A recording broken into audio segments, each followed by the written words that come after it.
ba a sunna sai da sana'a. Ba a sunna sai da sana'a. ‘Yan uwana masu albarka,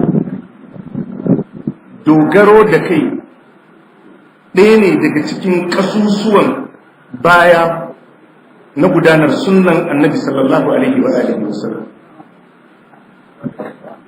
Dogaro da kai, riko da sana'a, rike abin yi a rayuwa ƙashi ne guda mai ƙarfi daga cikin ƙasusuwan bayan tafiyar sunnar annabi sallallahu alaihi wa alihi wasallam.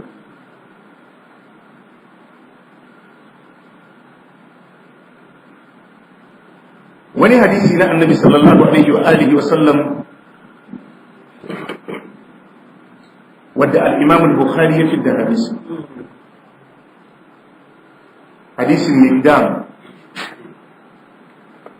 Annabi sallallahu alaihi wa alihi wasallam yake cewa ma akala ahadun ta'aman qattu khayran min an ya'kula min amali yadihi wa inna nabiyallahi Dawud kana ya'kulu min amali yadihi. Annabi sallallahu alaihi wa alihi wa sallam yake cewa ma akala ahadun ta'aman qattu khayran. Annabi yace da dai wani mutum bai taba cin wani abinci ba mafi alkhairi, bai taba cin wani abinci ba mafi alkhairi, ko goro da zaka sa a bakinka, annabi yace mafi alkhairin goro, annabi yace wadda ka saya da kudinka ba wadda aka san maka ba. Ma akala ahadun ta'aman qattu khairan min an ya'kula min amali yadihi. Annabi yace babu wani abinci da dan adam zai dauka ya sa a bakinsa mafi alkhairi, mafi albarkan abinci, annabi yace kamar abincin da mutum da kudinsa da guminsa ya nema ya sayi wannan abinci sa a bakinsa. Idan da a ce babu wani nassi a musulunci da ya nuna mana alkhairi da wajabcin neman sana'a da abun yi, wannan hadisin ayyashi. Annabi ya ce babu wani abinci da za a maka bismillah ka je ka sa hannu, babu wani abinci da za a maka tafaddal ka je ka sa hannu, babu wani abinci da za a karya ko a gutsura a ɗauka a baka. Annabi ya ce mafi alkhairi da albarka kai abunka, annabi ya ce kamar abincin da kai ka cire kuɗinka ka saye shi. ‘Yan uwana muna fahimta? Yana daga cikin alkhairin musulunci, yana daga cikin abin ban sha'awa da addinin musulunci ke da shi, shine ya shiga kowane sako na rayuwar ɗan adam, ya nuna mishi yadda ya kamata ya gudanar da rayuwarsa a cikin mutunci. Annabi ya ce babu wani abinci da mutum zai ci, abincin kuma shine mafi alkhairi a gunsa. Annabi ya ce kamar abincin da mutum ya cire kudinsa da ya nema da guminsa ya sayi abincin ya ci. Annabi sai ya ce wa inna nabiyallahi Dawud kana ya'kulu min amali yadihi. Annabi ya ce domin annabin Allah, annabi Dauda alaihi salatu wassalam, yana ci ne daga guminsa, yana ci ne daga abin da hannunsa ya nema mishi, ba yana ci daga guminsa kenan ba. ‘Yan uwana masu albarka, mu yi ƙoƙari mu tsaya akan kafa, mu fahimci addininmu da kyau, mu yi addini tafiya ta sunna a bisa tsari da Allah subhanahu wa ta'ala ya umurce mu, yadda annabi Muhammad sallallahu alaihi wa alihi wa sallam ya karanta da.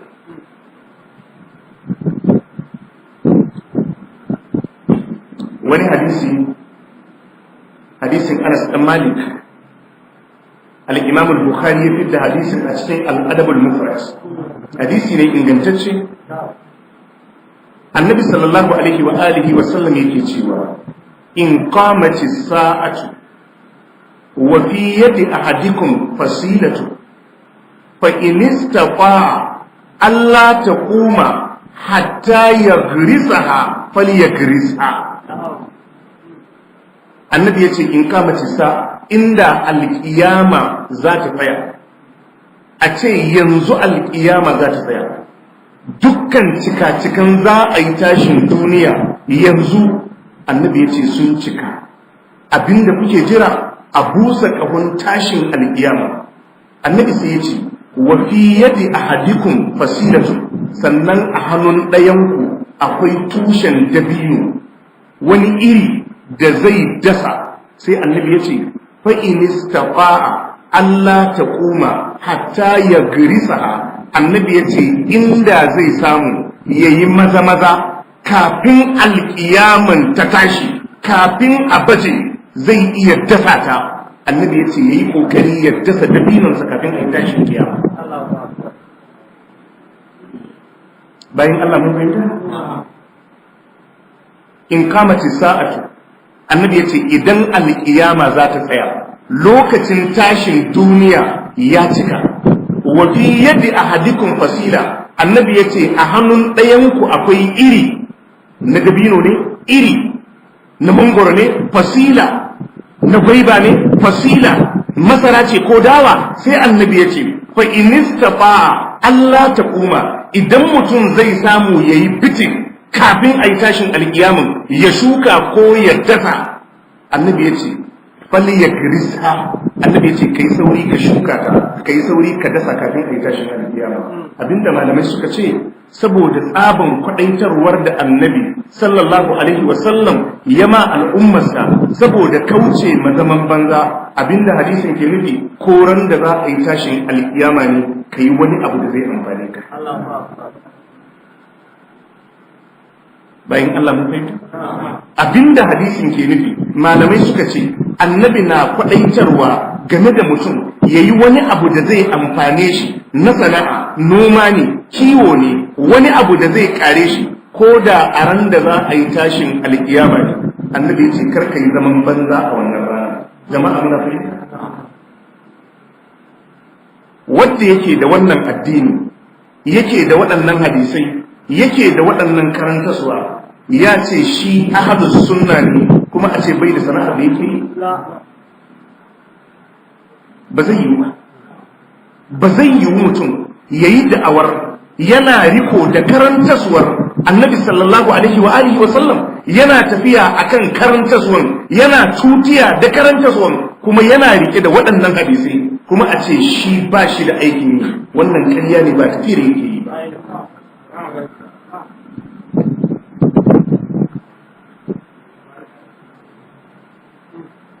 Bayan Allah mu yi ƙoƙari mu ɗauki seti makanmu tun kan lokaci da ƙure mana. Mu yi ƙoƙari mu ɗauki hanyar da ta dace domin mu gudu tare mu tsira tare.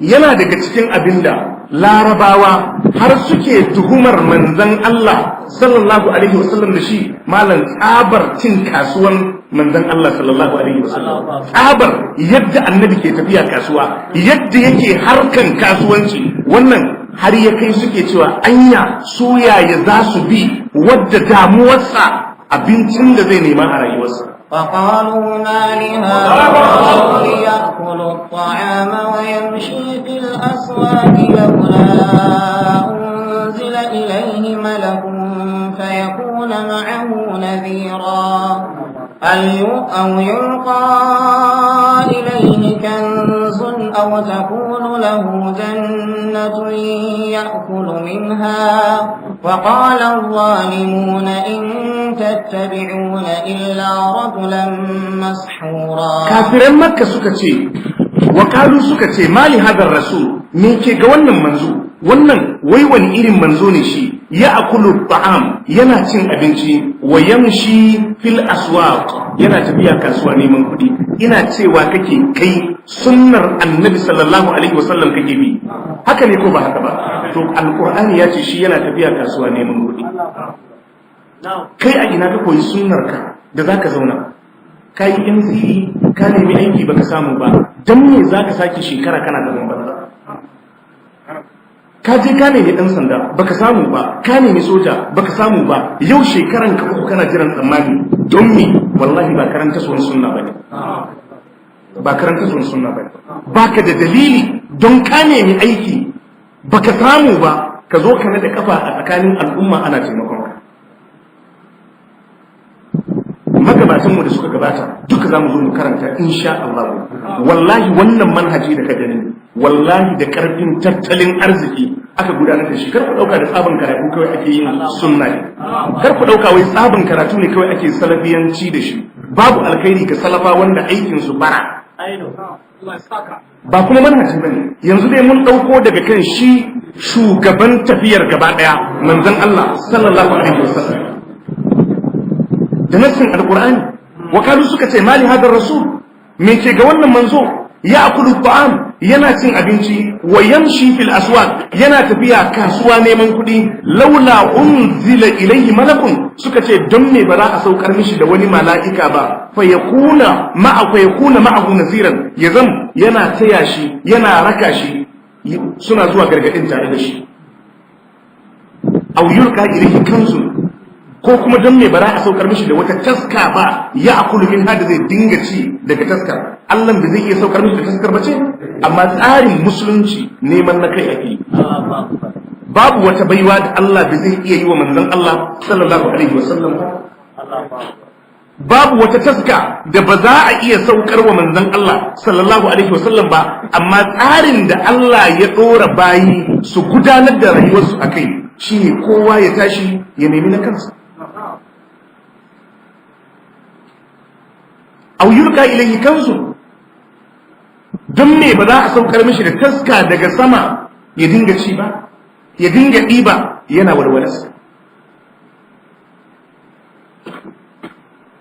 Wannan shine abinda annabi sallallahu alaihi wasallam da dukkan annabawan Allah, dukkan manzannin Allah, babu wani manzo guda ɗaya da ya taɓa zama aikinsa a dinga tara taimako ana taimaka mishi.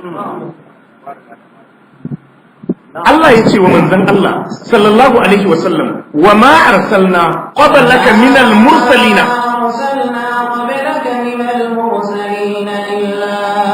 illa innahum la ya'kuluna at-ta'ama wa yamshuna fil aswaq wa ja'alna ba'dakum li ba'din fitnatan atasbirun wa kana rabbuka basira. Allah ya ce wa manzon Allah sallallahu alaihi wa alihi wa sallam, wa ma arsalna qablaka minal mursalina. Allah ya ce ba mu taba aikawa ba, Allah ya ce ban taba tura wani manzo kafin ka kai manzon Allah sallallahu alaihi wa sallam ba. Allah ya ce minal mursalina illa innahum la ya'kuluna ta'am, fa ce dukkan manzannin da na aiko duniya suna cin abinci. Sai kuma yace wa yamshuna fil aswaq, kuma suna tafiya kasuwa ne. Yan uwana ustazai kuna ci? Allah ya ce wa ma arsalna qablaka minal mursalin. Allah ya ce ba mu taba turo wani manzo daga cikin manzanni ba kafin ka kai manzan Allah sallallahu alaihi wa sallam illa innahum la ya'kuluna ta'am, face dukkan manzannin Allah ya ce suna cin abinci, wa yamshuna fil aswaq, kuma suna tafiya kasuwa neman abin da za su inganta rayuwarsu. Ina ce nan da duka manzanni Allah ya ce wa ma arsalna qablaka minal mursalina. To ka faɗi kai ta ina ka koyo naka addinin da baka da abin da za ka yi. ‘Yan uwana muna fahimta? Wallahi ba za mu taɓa kaiwa zuwa gagaci ba, ba za mu taɓa kaiwa zuwa gagaci ba. Dole wannan tafarkin da annabawa da sahabbai suka bi, waɗanda suka biyo bayan suka bi, sai in wannan hanyar muka bi kafin mu kai zuwa ga inda za mu samu tsira. Hadisi ne al-Imam al-Bukhari ya fi shi, hadisin Zubair bin Awwam da Abu Huraira, hadisin Bukhari da Muslim. Annabi sallallahu alaihi wasallam yake cewa a cikin hadisi, li an ya'khuza ahadukum hablahu fayahtatiba ala zahrihi fayabi'aha fayakuffa Allahu biha wajhahu khairun min an ya'tiya ahadun minan nas min an yas'ala an-nasa a'aquhu aw mana annabi sallallahu alaihi wasallam yake cewa li an ya'khudha ahadukum hablahu annabi yace wallahi a ce ɗayan ku ya dauki igiyarsa a wata riwaya summa ya'til jabala ya je ya hau kan dutse fa yahtatiba yayi itace ala zahari a bayansa fa yabi'aha ya zo ya kasa itacen ya sayar fa ya kuffa Allahu biha wajhahu Allah ya kare mishi fiskarsa ya tsare mishi kwarjininsa da haibarsa ya tsare mishi mutuncinsa da wannan itace da ya yi khairun annabi ya ce shi ne mafi alkhairi min an yas'ala nasa akan yaje yana roƙon mutane su taimake shi a afauhu aw mana'uhu annabi ya ce su bashi ko su hana shi ƴan uwana muna fahimta mu mai da hankalinmu mu kalli hadisin nan da kyau al-imam al-bukhari ya fidda hadisi annabi ya ce li an ya'khudha ahadukum hablahu annabi ya ce wallahi ɗayan ya ɗauki igiyarsa salafawa ku saurara da kyau li an ya'khudha ahadukum hablahu annabi ya ce wallahi ɗayanku ya ɗauki igiyarsa sai ya ce summa ya'til jabala ka san wani yanzu ai zai ce to ita ma ina da a samu to annabi sai ya ce ka haura kan dutse ina an kure maka ƙarya kenan itan ba a fili ba a jeji ba annabi ya ce a kan dutse ka duba wahalan hawa dutse ka duba wahalan saran ice a kan dutse ka duba wahalan in an yi icen a kan dutse yadda za a ɗauko shi sai kuma ya ce fa ya hatabi ba ala zaharihi kuma ya ɗauko icen a baya ba fa akan keke ba fa ya hatabi ba ala zaharihi ya ɗauko icen a bayansa ba akan jakinsa ba fa ya hatabi ba ala zaharihi ya ɗauko icen a bayansa ba akan mashin ɗinsa ba jama'a mun ji karanta tsohon annabin Musa annabi ya ce ɗayanku ya ɗauki igiya ya tafi jeji ya hau dutse ya yi ice ya gangaro da itacen kuma icen ya ɗauko shi a bayansa ba ya ɗauko shi akan keke ko akan mashi ba ya ɗauko shi akan jakinsa ba a bayansa fa ya bi'a annabi ya ce ya zo ya kasa itacen ya sayar fa ya kuffa Allahu biha wajhahu Allah ya kare mishi mutuncinsa kimansa farjininsa da wannan ice da yake sayarwa khairun annabi ya ce shi ne mafi alkhairi min an yas'ala nasa akan ya dinga roƙon mutane su taimake shi a abu aw man'u su bashi ko ba su bashi ba domin taimako da a baka da kar a baka duka ɗaya ne sai ya zubar maka da mutunci an baka ɗaya ba a baka ba duka ɗaya da annabi ya zo magana ɗan uwana akan abin da zai kare maka mutunci sai ya ce ka kasa ice ka sayar da ya zo abin da zai zubar maka da mutunci sai ya ce roƙon mutane bai bambanci an baka ko ba a baka ba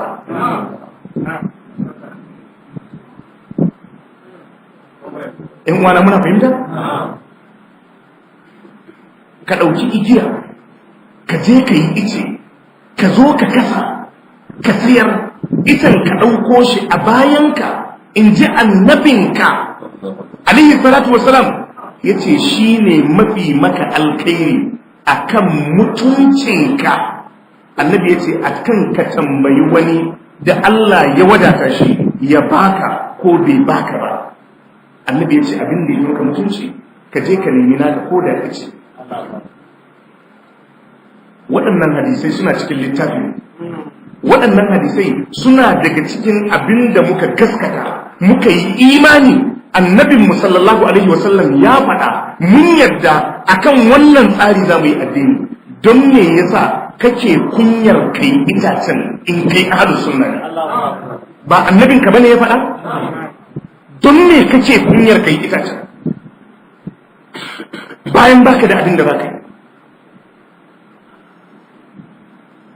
don me kake kunyar ka yi aikin da za ka kare mutuncinka don me za ka yi watsi da abinda zai taimake ka akan rayuwarka kuma ka zo ka ce kai ahlus sunna ne.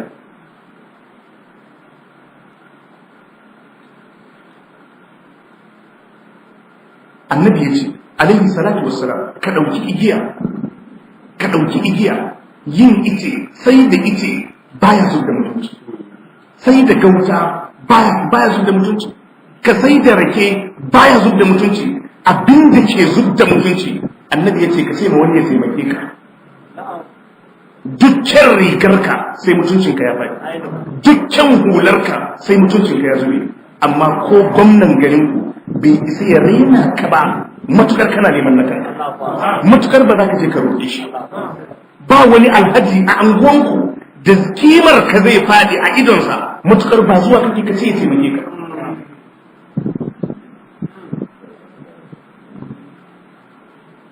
Wannan hanyar ita ce hanyar da su magabatanmu suka bi suka yi tafiya a kanta suka samu taimakon Allah duniya da lahira.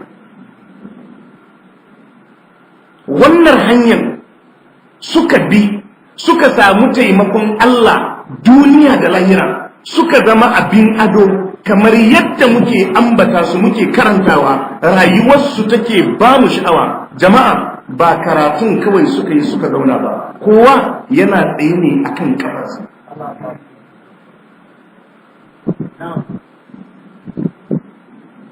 Yana daga cikin mubaya da sahabbai suka yi wa manzon Allah sallallahu alaihi wasallam, sharuɗan da annabi sallallahu alaihi wasallam ya sharɗanta musu a mubaya'ar.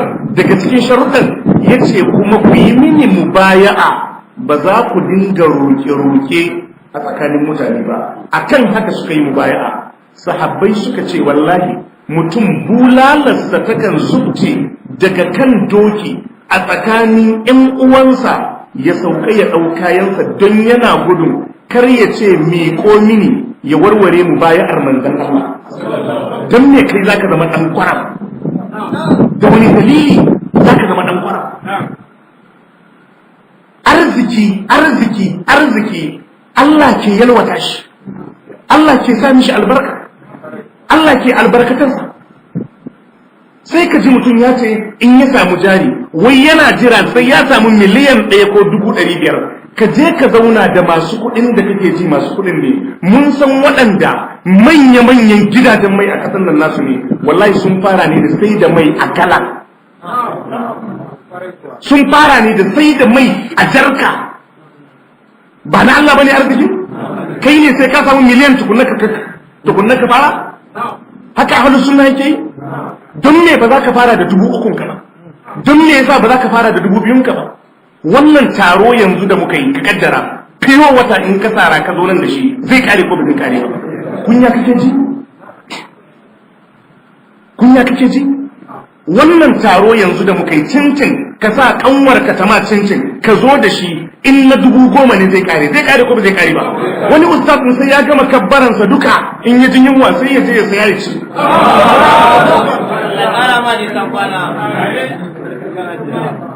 Haka ne. Saboda haka ba neman na kanka ne abin kunya ba.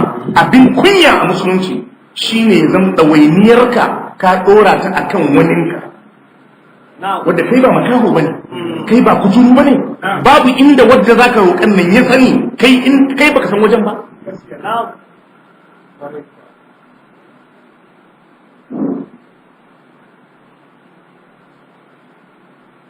Daga cikin abin da annabi sallallahu alaihi wasallam ya kira a mishi mubaya'a akai, annabi ya ce banda roƙon mutane.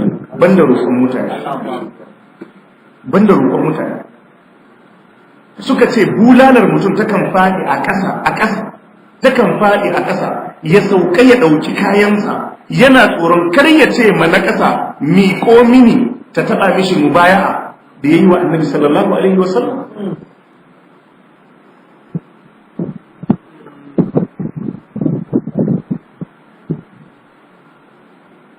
Idan annabi sallallahu alaihi wasallam zai tafi kasuwa, kai ne zai ajiye ka a gida. Idan annabi sallallahu alaihi wasallam zai tafi kasuwa, kai ne zai ajiye ka a gida. Don me yasa ba za ka tashi ka nemi na kanka ba? Don me yasa ba za ka tashi ka nemi na kanka ba? Ba zai taɓa yiwa mu yi wannan tafiya a ƙarƙashin wannan lema ta sunna kuma a ce ba mu da abin da za mu dogara da shi wajen gudanar da rayuwarmu sannan kuma a ce mu yi nasara a kai. Ba zai yiwu ba. Bayan Allah mu yi ƙoƙari mu fahimci addini da kyau, mu fahimci yadda aka shar'anta mana addini har sai mun yi shi a haka tukunna za mu rabauta. Sai mun yi shi yadda aka shar'anta mana kafin mu kai tudun mun tsira.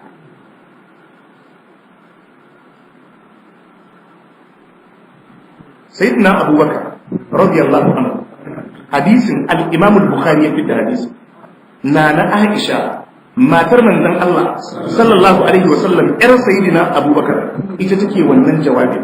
Tace lamma stukhlifa Abubakar ne Siddiq, tace lokacin da aka kalifantar da Abubakar Siddiq, yau ya zama amirul mu'minin, yau ya zama shugaban musulmai.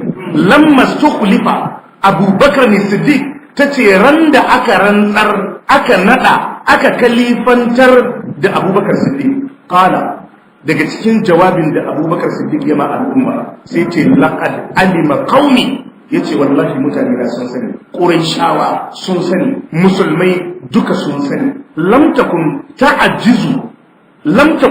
anna hirfati lam takun ta'jizu an ma'unati ahli, yace duka garin Makka ba wanda bai sani ba sana'ata ta fi karfin bukatun gidana, sana'ata bata kasa wajen ɗaukan ɗawainiyan iyalaina ba. In gwamna muna fahimta?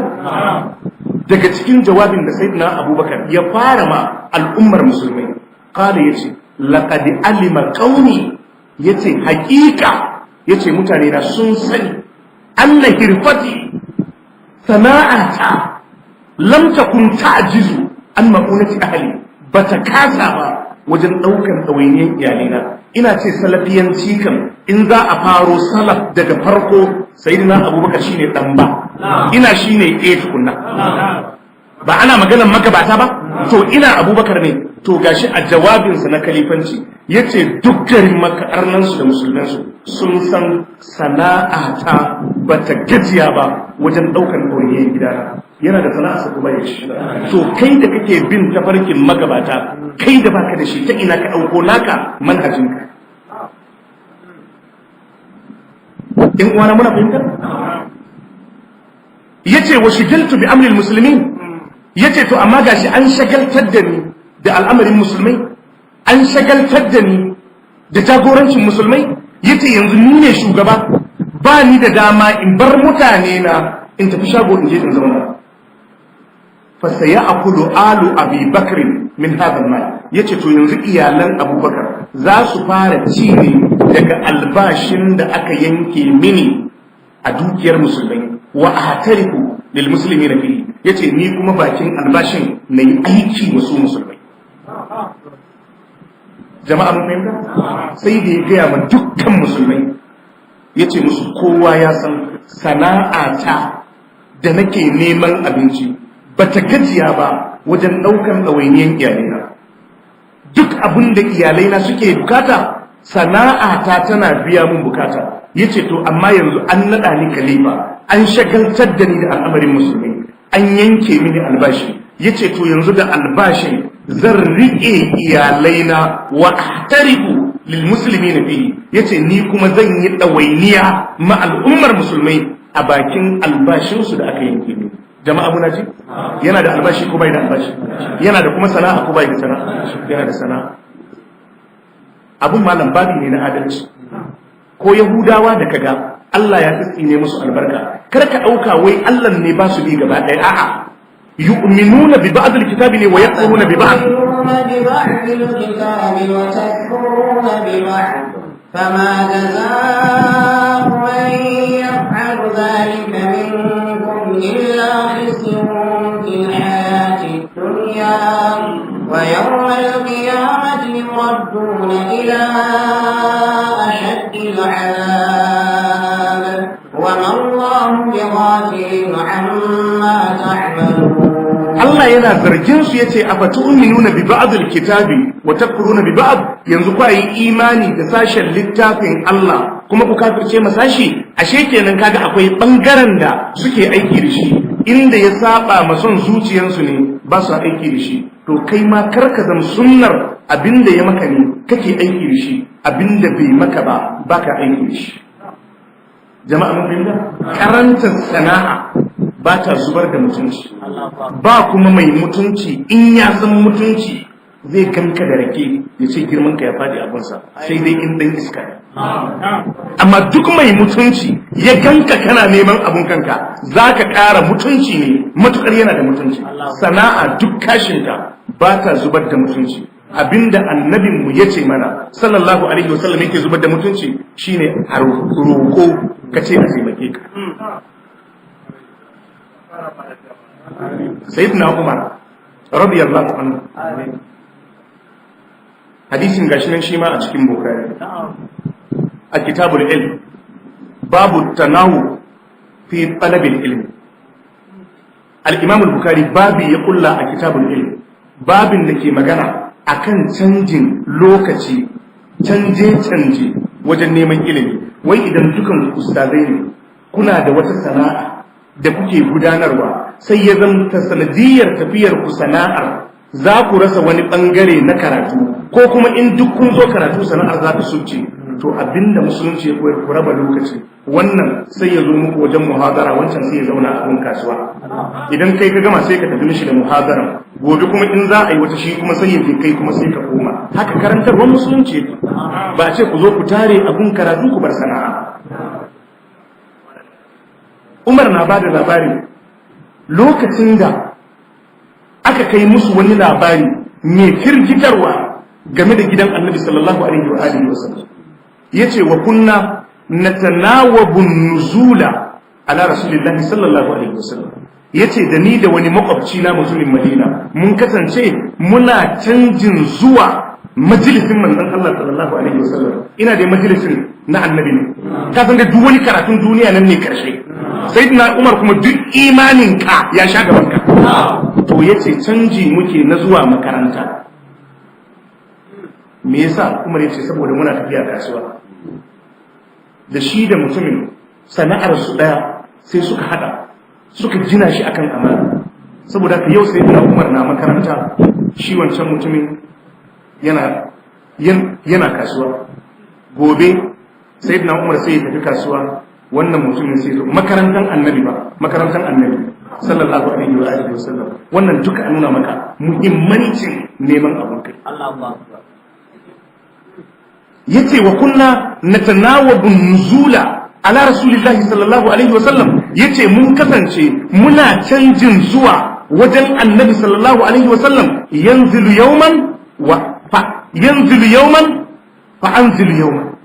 Idan yazo yau ni kuma sai na je gobe, in yazo yau ni kuma sai in je gobe. Fa iza nazaltu, yace to duk ran da naje ji'ituhu bi khabari zalika al-yawm min al-wahyi wa ghairihi, sai in zo mishi da labarin wahayi me ya sauka na alqur'ani, me Annabi sallallahu alaihi wasallam yace. Shi wancan ya dawo daga kasuwa, wannan ya dawo daga makaranta, to ba zuwa ake a shan take a yi ta hira ba. Yace sai na mishi bitan duk karatun da Annabi sallallahu alaihi wasallam ya mana, wahayi da ya sauka in bita mishi, shi ma washe gari sai ya je. Umar yace shi ma in ya dawo sai mun bitan karatu. Umar yace haka nake. Ina cire tafarkin mu muna maganar Qur'ani da hadisi a bisa fahimtar magabata ne.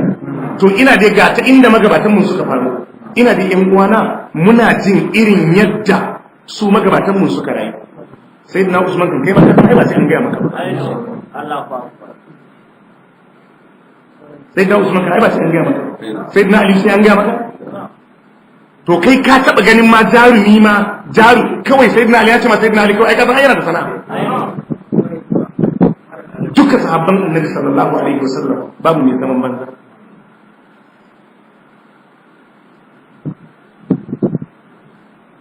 Bayan Allah, waɗannan su ne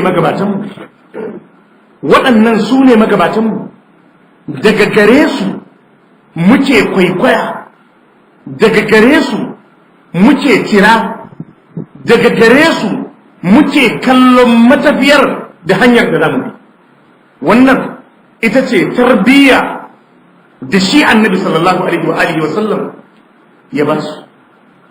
‘Yan uwa bari ku ce, kun ga sana'a, neman na kai, dogaro da kai, matsayinsa a musulunci ya wuce duk tunanin mai tunani. Ya wuce duk tunanin mai tunani.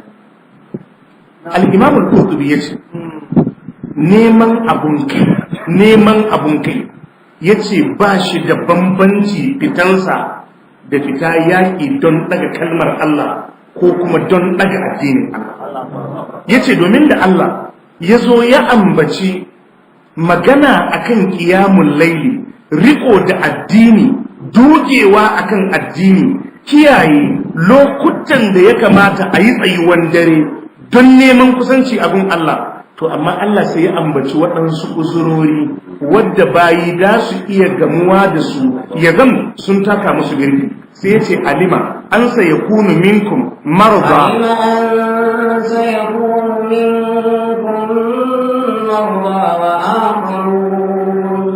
وآخرون يضربون في الأرض يبتغون من فضل الله وآخرون يقاتلون في سبيل الله فاقرأوا ما تيسر منه وأقيموا الصلاة وآتوا الزكاة وأقرضوا الله قرضا حسنا وما تقدموا لأنفسكم من خير تجدوه عند الله هو خيرا وأعظم أجرا واستغفروا الله إن الله غفور رحيم. To da Allah subhanahu wa ta'ala ya zo ambata uzurori mabayinsa, Allah sai ya ce alima an sayakunu minkum marada. Allah ya ce Allah ya sani akwai waɗanda daga cikinku marasa lafiya ne. Rashin lafiya zai iya hana shi sauke wannan nauyi da yake kansa. Wa akharuna yadribuna fil ardi yabtaguna min fadlillah. Allah ya ce waɗansu kuma lokacin qiyamul lailin zai shigo, Allah ya ce suna ta kai kawo a bayan ƙasa domin nema daga arzikin Allah. Ma'ana wani lokacin qiyamul lailin zai shigo, Allah ya ce yana bayan roka yana neman abincinsa. Wa akharuna yuqatiluna fi sabilillah. Allah yace waɗansu kuma lokacin zai zo, Allah yace suna can suna yaƙi a tafarkin Allah. Al-Imam al-Qurtubi yace Allah sai ya daidaita uzurin wanda ya fita jihadi don daga kalmar Allah da wanda ya fita fatauci don neman abin da zai taimaka ma rayuwarsa. Bayan Allah muna fahimta. Yace Allah sai ya daidaita uzurin wadda ya fita neman abinci da uzurin wadda ya fita yaƙi fi sabilillah da uzurin wadda ba shi da lafiya. Yadda za a ba da uzuri wa maras lafiya, za a ba da uzuri ma wadda ya fita yaƙi, za a ba da uzuri ma wadda ya fita fatauci domin neman abin da zai kare mutuncinsa. Wani asali da ake jingina shi zuwa ga Abdullahi dan Mas'ud radiyallahu anhu. Abdullahi dan Mas'ud yake cewa ayyuma rajulin jalaba shay'an ila madinatin min madainil muslimin. Abdullahi dan Mas'ud yace ayyuma rajulin, duk wani mutumin da jalaba shay'an ila madinatin min madainil muslimin, ya jawo wani alkhairi, abinci ne, jalaba shay'an takalma ne, jalaba shay'an in kwali ne, jalaba shay'an yadi ne, ila madinatin min madainil muslimin, ya saro su daga wani gari ya kawo garin musulmai. Jama'a muna ji? Abdullahi dan Mas'ud ce duk wanda ya fita ya je ya saro wani kaya, ya je ya saro wani abu, abinci ne, sutura ne, takalma ne, agogo ne, sai ya shigo da shi cikin garin musulmai. Fa ba abu bisi iri yau ne, sabiran muhtasiban kuma yayi haka yana mai haƙuri don kare mutuncinsa. Fataucin ya yarda addini ne ya shar'anta mishi, muhtasiban kuma yana fatan samun sakamako abin Allah. Fa ba'ahu bisi iri yaumi kuma ya sai da shi a farashin ranan da ya siyo ne. Jama'a mun fahimta? Shekaran jiya ya saro shinkafa ana sai da ita naira 8,000, to jiya sai ta tashi sai ta koma 9,000, to ba zai sai da ta shekaran jiya a farashin ta jiya ba, zai sai da ita ne a farashin ta na rananta. Jama'a mun fahimta? Duk za mu zo inda lokaci za ku ji hanyoyin da su kansu 'yan kasuwan suke karewa, da hanyoyin da kasuwa take albarka ta haɓaka. Yace ayyuma rajulin, duk wani mutumin da jalaba shay'an ila madinatin min madainil muslimin, ya jawo wani abu ya fita waje ya je ya saro wani abu mai amfani zuwa garin musulmai, sabiran muhtasiban yana mai haƙuri da juriya akan neman na kansa, yana mai fatan samun sakamako a wajen Allah. Fa ba'ahu bi si'ri yawmihi kuma ya sai da kayan a farashin ran da ya saro shi, farashin da ya sayo shi a ranar ya sai da shi a wannan farashin. Bai bari don jibi gata ya tashi sai ya ɗauki farashin ya mai da shi farashin lokacin da ya tashi ba, ya ce a'a ya sai da shi a farashin da ya sayo shi. Kana inda Allah bi manzilati shahada, ya ce matsayinsa abun Allah matsayin shahidai ne ranar alkiyama. Kasuwa tana da alkhairi ko ba ta da shi? Fatauci yana da alkhairi ko bai da shi? Yace wanda ya bi wannan tsari ya fita ya je ya saro wani kaya, magi ne sai ya shigo da shi tsakanin al'ummar musulmai, agogo ne ya fita ya je ya saro ya shigo da shi tsakanin al'ummar musulmai, yana mai jin hakan kuma shari'a ce ta umurce shi ya nemi na kansa, yana fatan samun sakamako abun Allah, kuma ya zo ya sai da shi a farashin da ya sare shi. Abdullahi dan Mas'ud yace matsayinsa a gun Allah matsayi ne na wadda yake shahidi a wajen Allah. Za mu zo mu ji shahadar in ba abinci ba ta samuwa. Duk inda kuka fita yaki in ba hanyar shigowar abinci za a rika da ku. Saboda ka 'yan kasuwa ba karamin aiki suke a tsakanin al'umma ba. Ai shi yasa anan Allah yace waɗansu sun fita neman abinci, waɗansu sun fita jihadi. Duk yadda kuka shirya ma jihadi, in ba ku shirya ma hanyar shigan abinci ya riske ku ba, jihadi zai yiwu?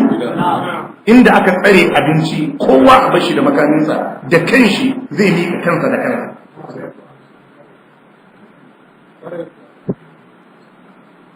Bayan Allah muna fahimta? Wannan magana ta Abdullahi dan Mas'ud, hadisin Annabi sallallahu alaihi wasallam ya tabbatar da shi. Hadisi ne al-Imam Ibn Majah ya fitar da shi. Hadisin Ka'ab ibn Ujra, Malam Albani ya inganta hadisi. Wata rana Ka'ab yake cewa marra ala Rasulillahi sallallahu alaihi wasallam rajulun, wani mutum ya zo ya wuce wajen manzon Allah sallallahu alaihi wasallam. Annabi na zaune da sahabbansa, mutumin sai ya zo ya wuce, fara'a ashabuhu min jaladihi wa nashafihi. Sahabbai sai suka ga murjewan wannan mutumin, suka ga nishadin wannan mutumin, koshashe ne ko ina a cike bulbul, ya murzu ya dunkule, suka ganshi kuma gashi a cikin nishadi da kazar-kazar. Fakalu sai suka ce, ya Rasulallah, ya manzon Allah, lauka na haza fi sabilillah. Suka ce manzon Allah, ina ma da a ce wannan ya fito ne don daga kalmar Allah, ina a ce ya fito ne zai yi yaƙi don daga kalmar Allah, ina ma a ce wannan nishadinsa da ƙarfinsa zai yi hidima ne ma addini. Fakala Rasulullah sallallahu alaihi wasallam, sai annabi ya ce musu, in kana kharaja yas'a ala waladihi sigara fa huwa fi sabilillah. Annabi ya ce idan ya fito ne zai fita yayi fa'ita shi domin ciyar da ƴaƴansa ƙanana, fa huwa fi sabilillah. Su da ba suna ganin fi sabilillah sai ya je aikin masallaci bane? ba sun fahimci fi sabilillahi sai in yaki ya fita ba sun fahimci fi sabilillahi sai in ginin makaranta da aje ayi ba. Annabi ya ce musu in kana karaja yas'a ala waladihi sigaran, idan wannan fitowa da yayi ya fito ne zai je yayi kazar ya nemi abinci ma ƴaƴansa ƙanana, fa huwa fi sabilillahi, to ya fito ne fi sabilillahi. wa in kana karaja yas'a ala abawaini shaykhaini khabiraini fa huwa fi sabilillah, idan kuma ya fito ne zai je yayi fadita shi domin rike iyayensa tsoffi, ciyar da iyayensa tsoffi, daukan dawainiyan iyayensa uwa da uba da suka girma. Annabi yace fa huwa fi sabilillah, shi ma ya fita fi sabilillah. Yan uwana masu albarka, kuna fahimta? Ku dubi yadda musulunci ya ba da matsayi wa neman abinci, irin matsayin da kai baka yi tsammani. Annabi yace in ya fita zai je neman abinci ne domin ƴaƴansa ƙanana. Annabi yace fa huwa fi sabilillah, yana nan a tafarkin fi sabilillah. Shine annabi yace man qutila duna mali wa irdihi wa kaza fa huwa shahid. wa in kana karaja yas'a ala abawaini shaykaini kabiraini fa huwa fi sabilillah. Annabi yace idan ya fita ne zai je yayi fadi tashi don neman abinci, ya rike uwa da uba tsoffi wadda girma ya shigo musu. Annabi yace fa huwa fi sabilillah. Kuji sai annabi yace wa in kana karaja yas'a ala nafsihi. Annabi yace idan ya fita ne zai je ya nemo makansa liya ibbaha don ya kame mutuncinsa. Annabi ya ce fa huwa fi sabilillah, shi ma fi sabilillah, bai da bambanci da wanda suka je aikin ginin masallaci. Yan uwana kuna ji? Wa in kana karaja yas'a ala nafsihi. Annabi ya ce idan ya fita ne don bukatar kansa liya ibbaha, don ya kare kansa ya kame mutuncinsa, fa huwa fi sabilillah, to ya fita ne fi sabilillah. Annabi sai ya ce wa in kana karaja riya'an wa tafakuran fa huwa fi sabilillah shaytan. Amma in ya fita ne kawai don ya nuna wa mutane shi barde ne, kawai jarumi ne, annabi ya ce to nan a tafarkin shaytan ne fita. Bayan Allah muna fahimta?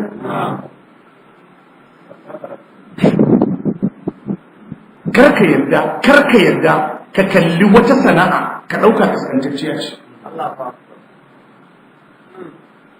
Wadda yanzu waɗannan nassosi suke hannunsa, suke cikin alƙur'aninsa, suke cikin hadisai wadda ya yarda da su na annabi ne sallallahu alaihi wa alihi wa sallam, ya nada kafarsa a ce yana kallon wata sana'a kaskantacciya ce?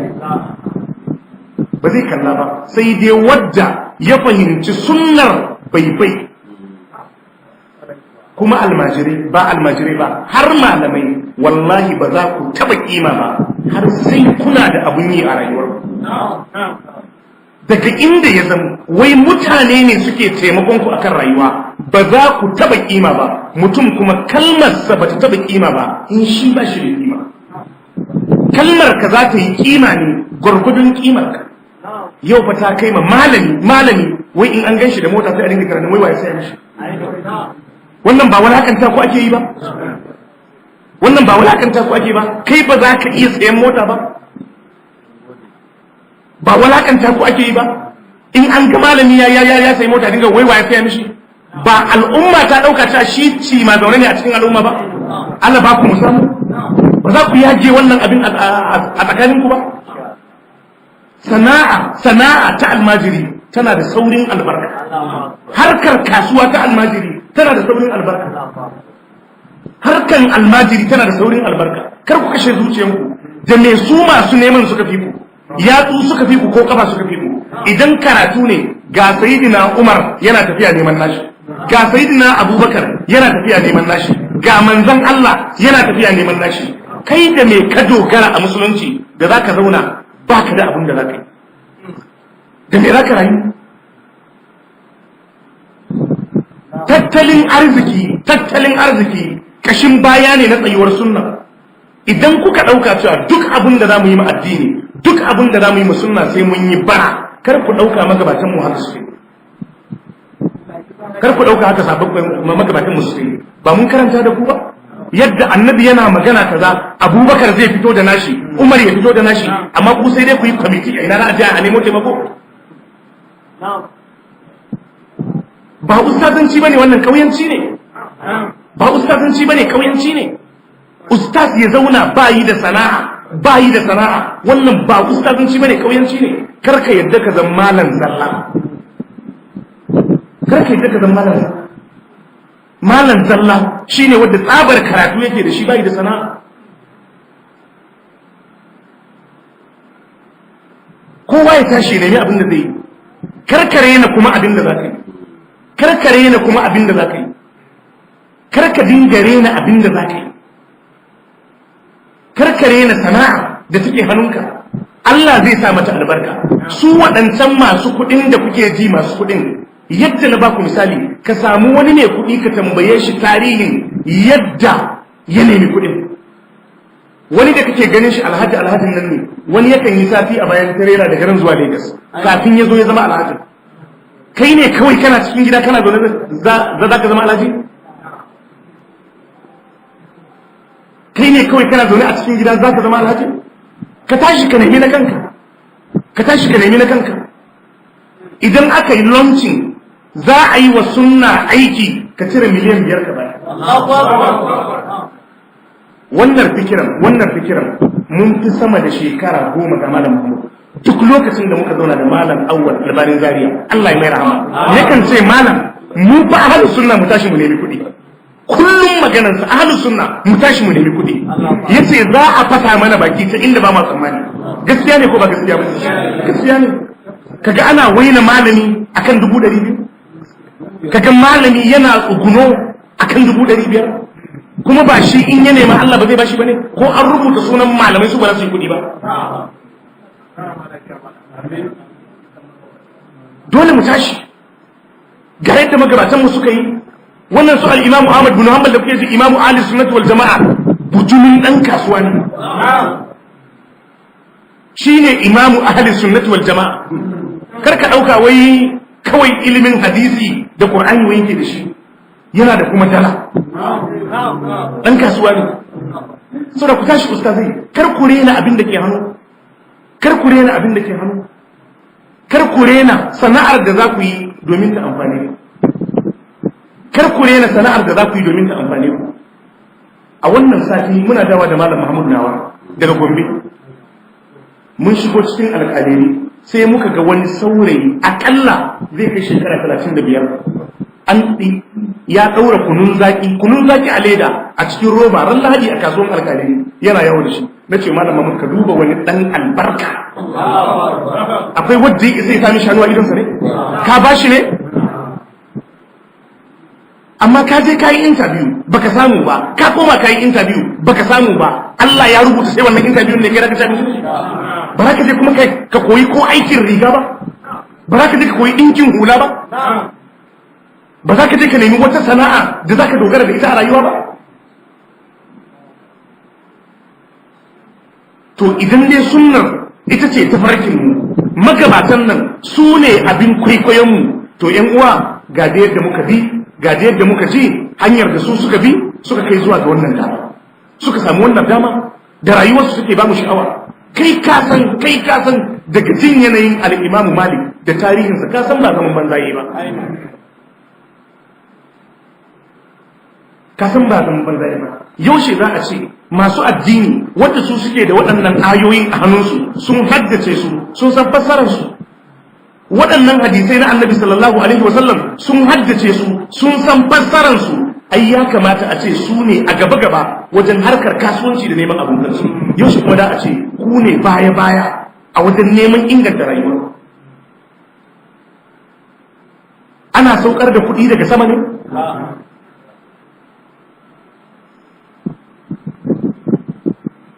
Ita kasuwa bayan Allah, ita kasuwa laƙaninta, ka more ta, Allah ya sa mata albarka, yanzu ka ga haɓakarta.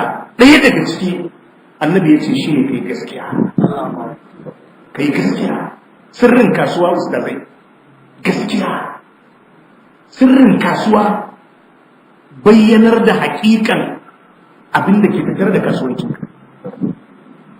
annabi sallallahu alaihi wasallam hadisi ne al-imam al-bukhari ya rawaito shi hadisin hakim bin hizam annabi sallallahu alaihi wasallam yake cewa al-bayyani bil khiyari ma lam yatafarraqa annabi yace masu ciniki biyu mai saye da mai sayarwa annabi yace suna da zabi matukar ba su rabu ba su zartar da ciniki ko su warware ciniki annabi yace suna da zabi matukar ba su rabu ba sai yace fa in sadaqa wa bayyana idan suka yi gaskiya suka bayyana gaskiyar al'amarin kayansu wannan kayan daga ina yake dan ina ne ka faɗi gaskiyar al'amari idan yana da aibi ka yi bayanin aibi karka yadda kana da buhun shinkafa wadda ka sare ta 150 amma ba ta da haske sosai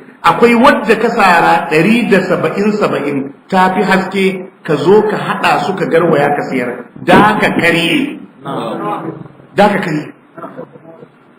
ita yar 150 din ka sai da ita a farashin da yar 170 din ka sai da ita a farashi karka hada in ka hada za ka samu matsala sai ka shekara 40 kana kasuwar baka huta ba kuma bata biya maka bukata ba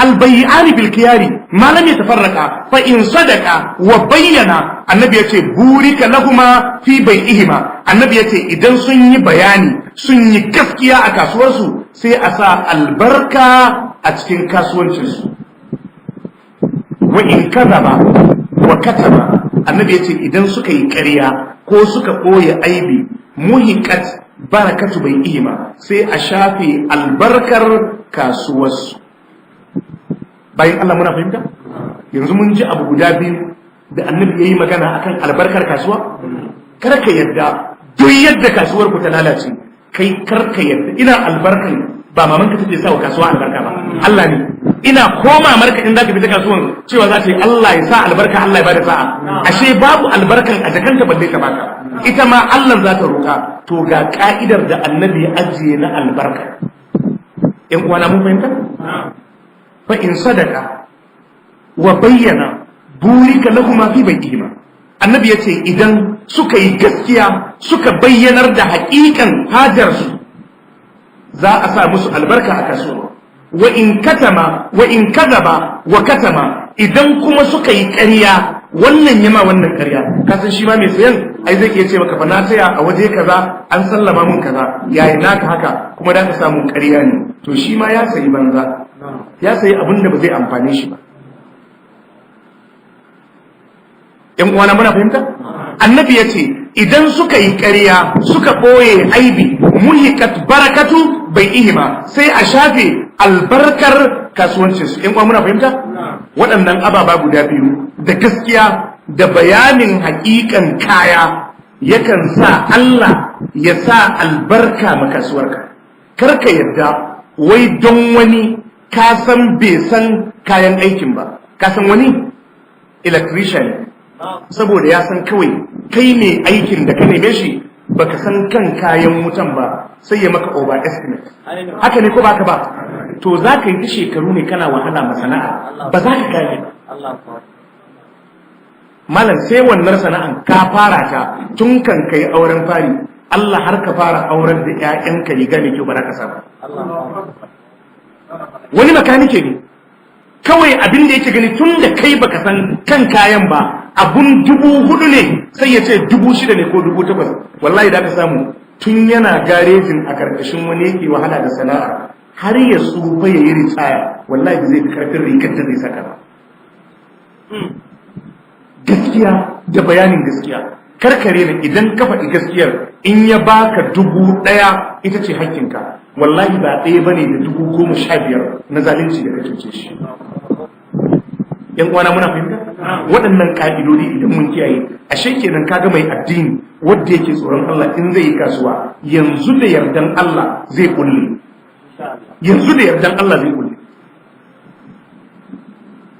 yan uwana mun fahimta gaskiya a wajen sana'a gaskiya a wajen sana'a bayyanar da aibi bayyanar da haƙiƙan hajarka yana daga cikin abinda annabi sallallahu alaihi wasallam yace yake sa albarka makasuwa. Boye ƙarya, yin ƙarya, boye aibi, annabi yace yana daga cikin abinda ke sa Allah ya cire albarkar hajarka, albarkar kasuwarka.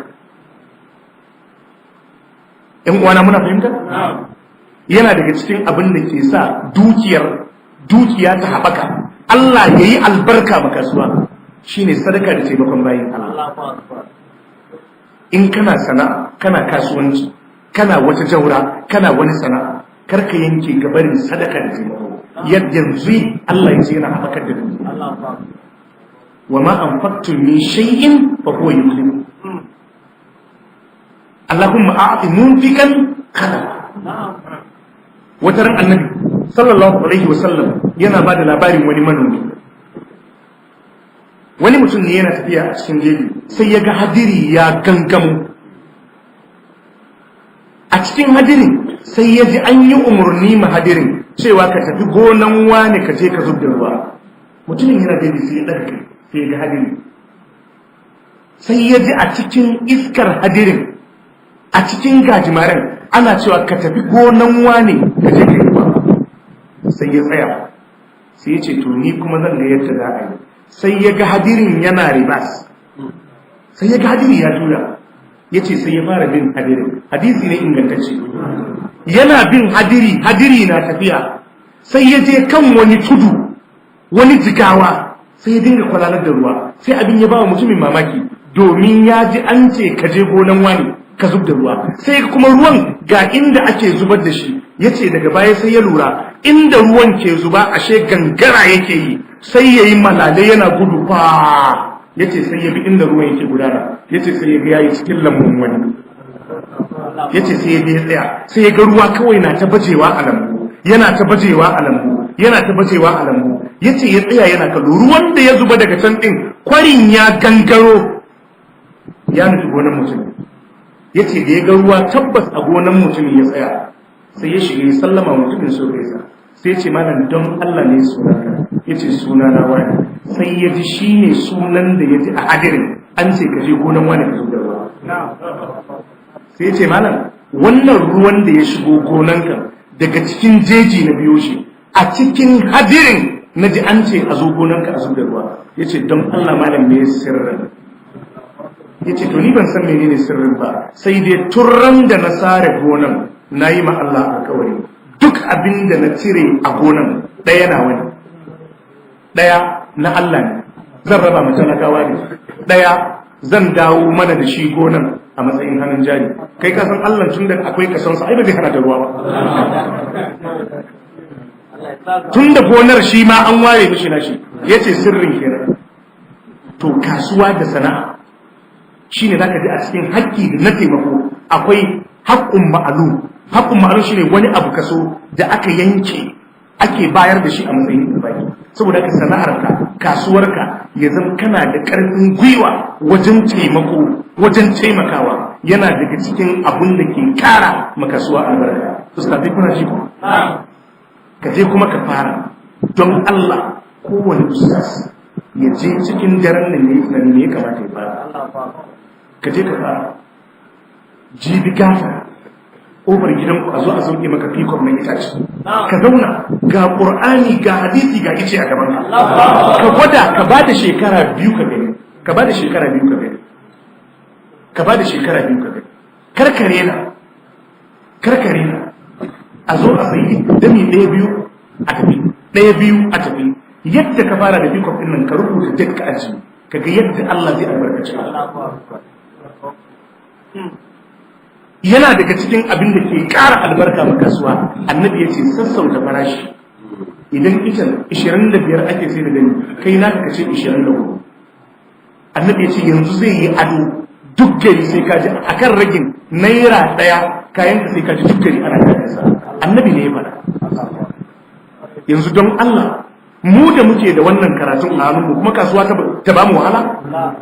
Kai da kake da dabarbaru na wahayi, yadda Allah ke sa mu albarka abu, yadda Allah ke sa mu abubuwa albarka, kai da kake da ilimi na wahayi akan yadda albarkan abu ke fita, kai da kake da tarbiyya ta karatu kuma kai ka kashe zuciyar ka zauna ba a yin haka ba a yin haka addini ya ba da muhimmanci sosai matattalin arziki tsayuwa akan kafa duk abin da kake gani ina ba ku misali duk abin da kake gani alhaji wane ka tafi irin manyan biranen mu su Kano da sauransu ka je ka gani wani sana'ar sai da gawayi ne kuma ya buwayi duk masu wani aikin sa ice wannan icen da muke magana idan roka kake bukata 500 za a sauke maka kuma aikin kenan wani koli yake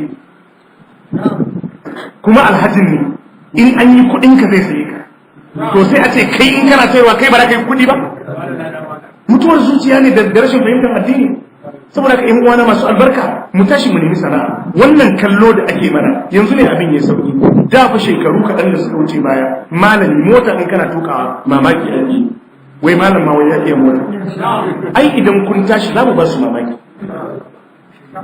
in kun tashi kowa ya rike sana'a wallahi mutane za su sha mamaki duk wata jib da za ta wuce za a ce na kusa kasuwa ne mu tashi kar mu kashe zuciyar addinin mu ya mana tarbiyya na samun abun ka mu yi kokari mu tsaya akan kafafun Allah zai taimake mu ƴan uwana waɗannan kalmomi kar mu yi watsi da su mutunci baya zuba wai don karantar sana'a mutunci baya zuba don karantar sana'a mu je mu yi makan mu faɗa mu duba magabatanmu mu duba hanyar da suka bi mu tafi akan hanyar wannan manhaji ba su tsayu akan shi ba bai iso mu inda muke nan ba jama'a wallahi sai da suka rungumi hanyar da za su rayu a cikin aminci muna roƙon Allah ya tabbatar da zukatanmu akan addini Allah ya tabbatar da mu akan imani Allah ya karfafe mu da karfafarsa Allah ya taimake mu da taimakonsa Allah ya bude mana zukatanmu mu fahimci alkhairin da ke cikin neman na kai Allah ya fitar mana da kaskantar da kanmu da roƙe-roƙe da neman a taimake mu wanda ya rungumi abinda zai yi na sana'a Allah ka sa albarka a sana'a Allah ka buɗa mana Allah ka sa albarka a cikin kasuwancinmu da sana'o'inmu ayyukanmu Allah ka sanya albarka a cikinsu Allah ka albarkace mu Allah ka taimake mu fa subhanaka allahumma wa bihamdika ashhadu an la ilaha illa anta astaghfiruka wa atubu ilayk